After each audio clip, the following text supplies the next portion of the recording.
Kansas City, the world is coming. Because we got the cup.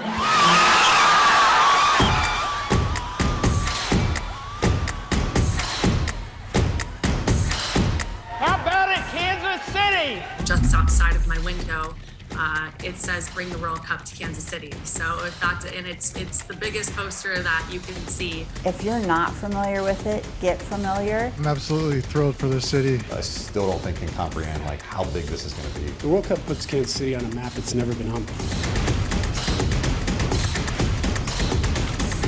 We are less than 3 years from the world's biggest sporting event right here in Kansas City. Hey, I'm KSHB 41 anchor Dia Wall here at GEHA Field at Arrowhead Stadium. And I'm sports director Mick Schaefer. You know, much like Atlanta hosting the 1996 Summer Olympics or Salt Lake City hosting the 2002 Winter Olympics, the World Cup could be a transformative moment in Kansas City history. The smallest city ever to be chosen to host World Cup games may host as many as a half dozen matches at the expanded 2026 event. But how did we get here? During the next half hour, you'll hear from some of the people who spearheaded Kansas City's successful bid to bring the World Cup to the soccer capital of America. First up, we have Kansas.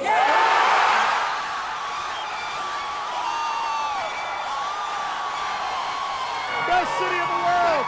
You got to go way back to 2010.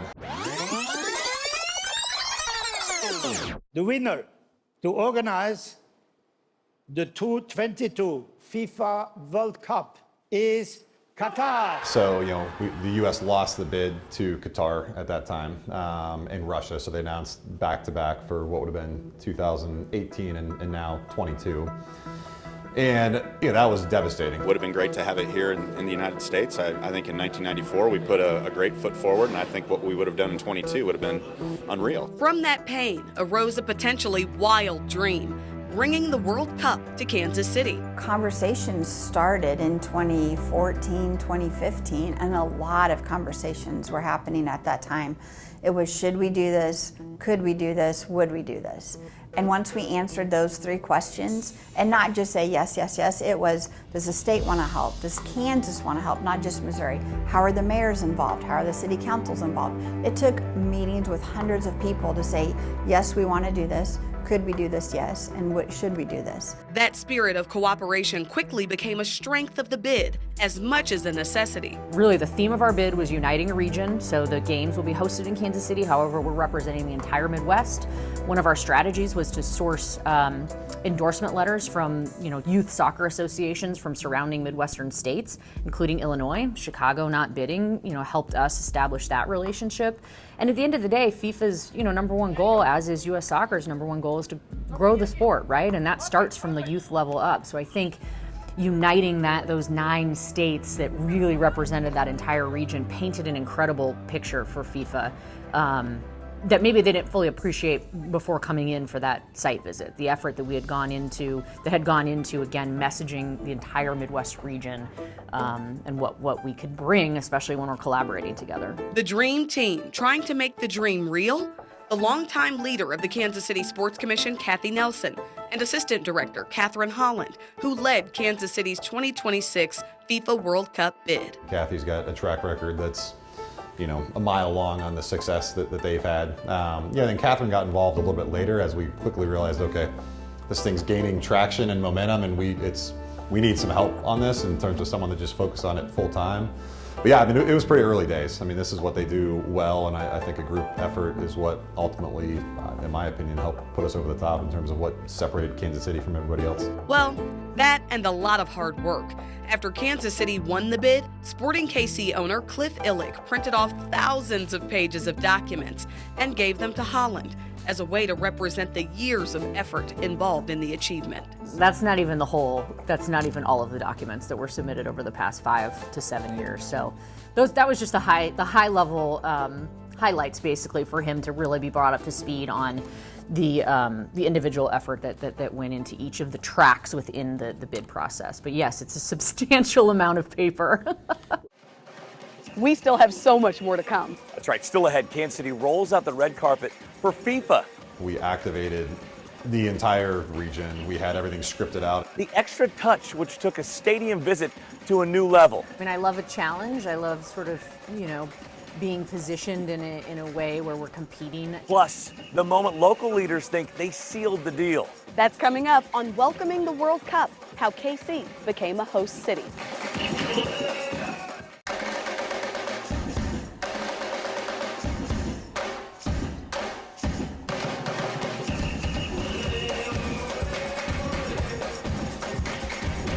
Welcome back to Arrowhead.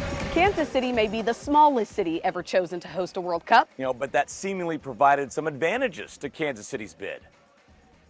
FIFA was a demanding partner. The Kansas City Sports Commission and Bid Committee worked with government officials in Kansas and Missouri to gather page after page of details related to the city's stadiums and training facilities, including the forthcoming Kansas City Current Stadium, hotel accommodations within a 200-mile radius, the city and region's transportation infrastructure, including plans for a free and dedicated transit system during the World Cup, safety and security information, how the World Cup will impact Kansas City's future, and critically, after FIFA's past scandals and human rights issues surrounding the Qatar bid, how the city will respect all peoples and cultures around the matches. This was a lot of hard work from our market. We did not take it for granted, whereas maybe some of the other larger markets who thought they were a shoo-in might have taken it a little bit for granted and didn't put as much work and effort as we did. I mean, it was a tremendous collaborative, all-encompassing effort to put our best foot forward for this event. Kansas City's bid leaders painstakingly mold even seemingly minor details. If you're New York and LA, you're not really overly concerned with getting the World Cup.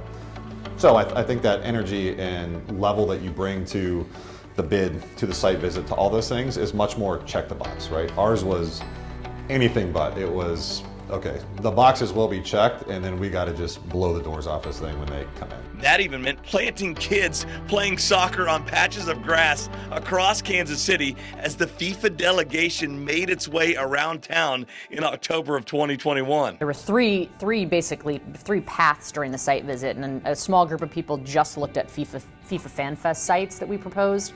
And one of those is obviously the World War I Museum and Memorial and Union Station. So yeah, there were a handful of groups that were showcasing the passion for soccer in Kansas City. Among the crazier ideas, working with Burns and McDonnell, the committee put together an immersive VR experience, allowing the FIFA delegation to see Arrowhead from a player's perspective on the field and a fan's perspective in the suites. That's one of those, instances in which we went above and beyond. We weren't just going to make this a sort of standard stadium visit while they were out there. We had everything scripted out in terms of exactly where they're going to drive by on the site tour, making sure it happened to be by the billboards. We had, the best story is a couple of the folks, the key FIFA folks, their window in Lowe's Hotel, we made sure Lowe's had them in the corner that looked out exactly where the We Want the World Cup giant thing was, the wallscape. And they referenced that in the morning, like, we checked in and looked out our window and there's a huge, we're like, imagine that. Even the police escort crossing the state line as it traveled from Arrowhead to Children's Mercy Park showcased Kansas City's collaboration and skill. We had police escorts for them that Missouri, once we sort of took them from Arrowhead to Children's Mercy, and we had police escorts that the Missouri guys spun off, and then the Kansas folks came on, and it was a very smooth, kind of cool demonstration of, we're a bi-state region, but we collaborate really well together, even down to our transfer of police escort strategy. Kansas City's current international reputation hinges on two things: Patrick Mahomes and barbecue. So there was even pressure to make lunch for the FIFA delegation inside Power and Light special. Well, I mean, that's uniquely Kansas City. The barbecue is so uniquely Kansas City. The bid committee even fretted over the best fabric to use for the white linen tablecloths. We're going to make sure it's on china and make sure there's wine on the table and wine glasses, everything they're accustomed to. So it was an upscale barbecue experience that they've never experienced before. And then to serve that inside of the entertainment district where the news conference happened and all of those people that were involved in that around the table making those pieces come together so that when they left that food experience, they knew how great barbecue is, but how classy Kansas City is above that. As memorable and remarkable as those detailed touches were in cementing Kansas City's bid, it It was a 3-hour meeting with FIFA officials led by Kathy Nelson and Catherine Holland that insiders believed clinched it. Still ahead. We go inside the room where it happened. You know, people would set a piece of paper and then they'd turn a little bit and turn it back. I'm like, oh my gosh, the attention to detail was just off the chart. The biggest concern Kansas City needed to address for the FIFA delegation. Going into the meeting, we were on the bubble or just outside and probably not getting it. Coming up on Welcoming the World Cup, how KC became a host city.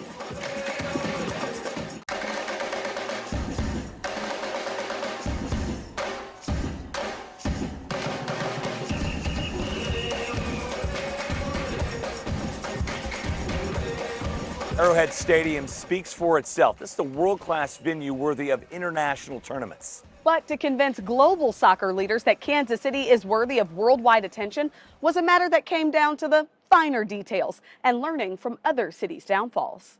Mayor Quentin Lucas, Chiefs Chairman and CEO Clark Hunt, Chiefs President Mark Donovan, Sporting KC owner Cliff Illick, and Sporting KC President and CEO Jake Reed were also part of the presenting team, backed by other political, community, and business leaders from across Kansas and Missouri, who all made the final pitch to FIFA. We were setting up that room. I remember looking around the room and how nervous people were on our team, our bid team. You know, people would set a piece of paper and then they'd turn a little bit and turn it back. I'm like, oh my gosh, the attention to detail was just off the chart. And we kicked into a very lengthy presentation that was largely sort of dictated by them. They indicated specific elements of what they wanted to see, but then we also had the opportunity to infuse it with our own content that we felt was really important that they gain a better understanding around. Transportation was the biggest issue the bid committee needed to address, and two things helped Kansas City flip FIFA's view. And then we start talking to some of our other competitors like Atlanta and Orlando and learn that they're really nervous about their site visit, because on the site visit, when they're here, they have to go to all your training sites and to the venue and to the hotel and to the citywide meeting, and they're saying, we can't get to all those places in one day. Like the traffic, there's no way. And I thought, wait a minute, we can. So totally took that and spun it. We worked with some transportation engineers and used that story and really hit that home with, we actually, if you flip this scenario of how you get around, we're number one. We also learned that they were counting the number of cars that go out to Kaufman and Arrowhead on game days, not understanding that that's a huge part of our culture, right? So, you know, we basically sort of said that's not necessarily a bad thing. People love being out at those stadiums. We have a tailgating culture. They love gathering together and being community-minded. The stakes were high, but people in the room said you wouldn't know it based on the command Kathy Nelson and Catherine Holland had of that room. The feedback we got were two key points. Going into the meeting, we were on the bubble or just outside and probably not getting it. Coming out of the meeting, we were firmly in and most likely gonna get it.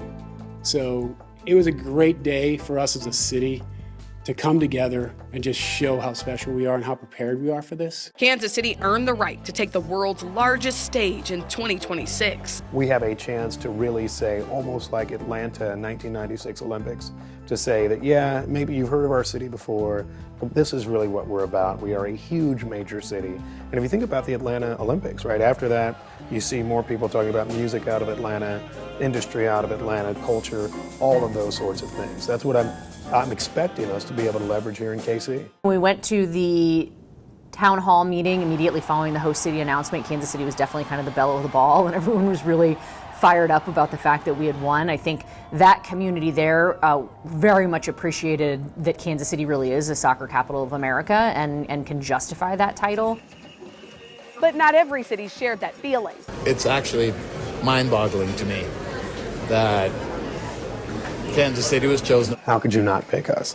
Kansas City, maybe it's Midwesterners with a chip on their shoulder. And Kansas City looks to the future. You're watching Welcoming the World Cup, how KC became a host city.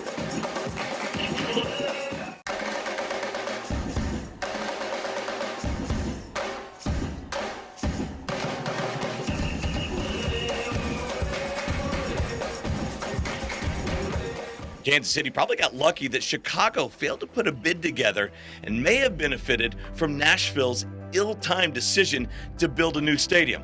Still, not everyone was thrilled that Kansas City got picked. I think there's no comparison. I think if you look at cities in this region, Kansas City being one of them, it's actually mind-boggling to me that Kansas City was chosen over Denver. There was some sour grapes that came out of Denver, which was kind of fun to play with from a social media perspective. But to be honest with you, I more than anybody knew the strength of our bid, right? I mean, I was at the center of it.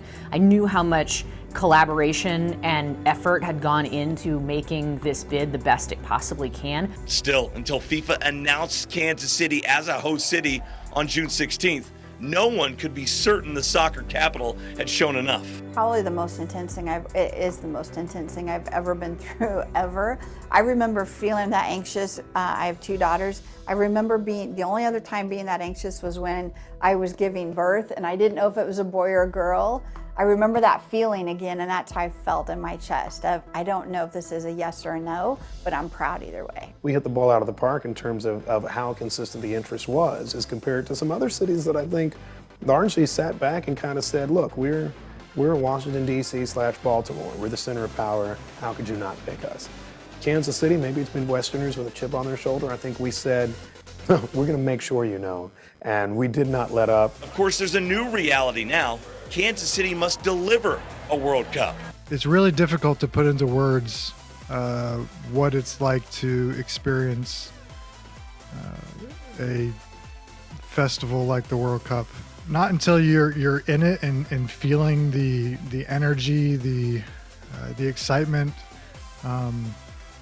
When you're in a host country, can you really understand the full spectrum of it. To get a sense of the scale and excitement and intensity of the World Cup, Kathy Nelson, Catherine Holland, and representatives from Kansas City and the Chiefs spent time in Qatar at the 2022 World Cup. How big is big, right? There's 2 things. The NFL draft will be the biggest event our city's ever hosted. To understand and attend all the drafts for the last dozen years, how big is big? And now you're talking about the largest event in the history of the world. To understand how big is big for that, that's crazy. So it's critical that we're there in person. This is like the dog who finally caught up to the car, right? It's like, well, what are you doing now? You got to figure something out. My question is, how do we make this something that has some permanency in Kansas City? So it's not just having shuttles for 2 weeks, right? It's instead something that says, we're really going to make things better long term. It's so fun when people come up and thank you, right? Like, thank you for your effort and thank you for the work that you put into this, and tell the stories about how their family was, didn't get to go down to Power and Light, but they were all gathered around the television watching this announcement in anticipation and screamed, at the top of their lungs and jumped up and down with their kids and cried about the fact that Kansas City, oh my God, see, I'm gonna get choked up. That we had arrived, right? That we had worked hard and our pride and effort that went into this was rewarded.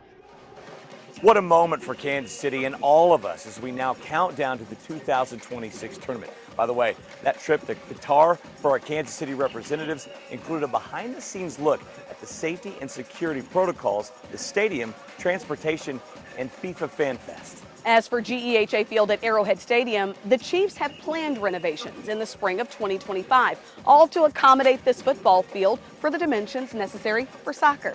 Our coverage of the World Cup coming to KC continues online on KSHB.com and the KSHB 41 app, not to mention your favorite streaming device. For Mick Schaefer, I'm Dia Wall. Thanks for joining us.